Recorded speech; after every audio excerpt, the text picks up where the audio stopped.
दोस्तों, हम हर हफ्ते बड़ी मेहनत से आपके लिए हार्ट अटैक देने वाली एनिमेटेड हॉरर स्टोरी बनाते हैं। तो अगर आप हमारी यानी अनीक टून्स चैनल की कहानियां एंजॉय कर रहे हैं तो हमारे चैनल को सब्सक्राइब कीजिए और हमारी लेटेस्ट वीडियोस की नोटिफिकेशन के लिए बेल आइकॉन दबाना मत भूलना। साल 2019 की सर्दियों की बात है। दिल्ली के चार दोस्त आरव, करण, मीरा और सना नैनीताल घूमने निकले थे।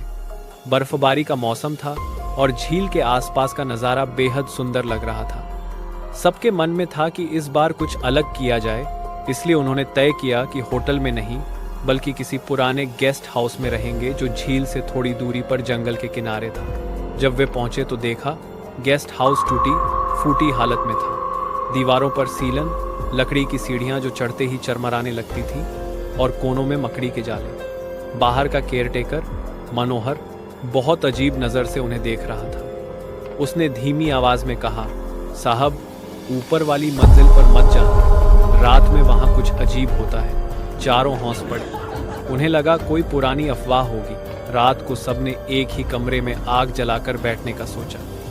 बाहर हवा गूंज रही थी और झील से आती ठंडी बयार हड्डियों तक चुभ रही थी। लगभग 2 बजे मीरा ने कहा कि उसे किसी ने उसके नाम से पुकारा, बहुत पास से, जैसे कोई कान में फुसफुसाया हो।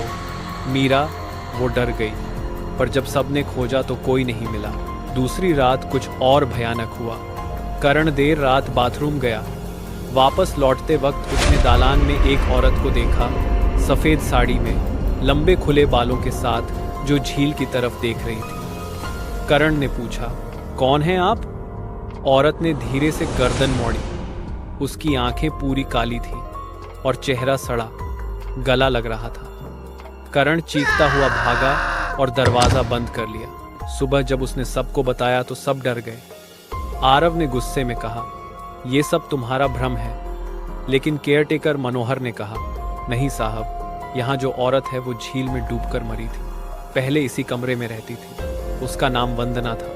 हर साल इसी महीने उसकी आत्मा वापस आती है। तीसरी रात सबने तय किया कि सुबह निकल जाएंगे, लेकिन रात के करीब 3 बजे अचानक कमरे का दरवाजा अपने आप खुल गया। बाहर गलियारे में वही औरत खड़ी थी, पर अब उसके चेहरे पर हल्की सी मुस्कान थी। मीरा ने डर के मारे चिल्लाया, पर उसकी आवाज कमरे में ही गूंजकर रह गई। औरत बोली, तुमने मना किया गया रास्ता क्यों चुना?